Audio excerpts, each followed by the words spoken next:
Based on your experience, do you have any advice for future generations? What is pretty essential to me is to strive to really make the most of your life, but the striving is it's not about revolutions. It's not about sudden changes, because you will more quickly destroy whatever good there was than create something good in you. And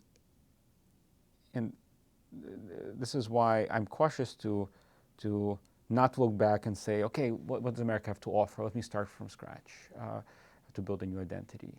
What really saddens me, aside from all the many things to be said about, if you look back at history and Jewish history in particular, and about what's going on in the world, but when there are lost opportunities, when there are stories that could be told, when there are things that could be still discovered, let me be more specific.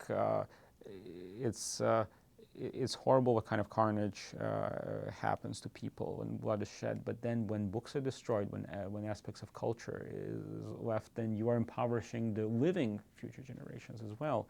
And it's very sad to me to read about book burnings, about the fact that I can't trace back beyond my great-grandparents. I don't know. Some people can trace themselves 1,000 years, and I don't know of anybody from the 19th century in my family. So,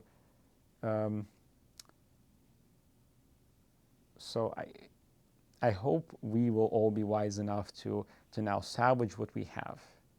Salvage what we have, learn as much as we can about our past, about what we have inherited, and then, as I said, move slowly to use the best of it to forge a better world.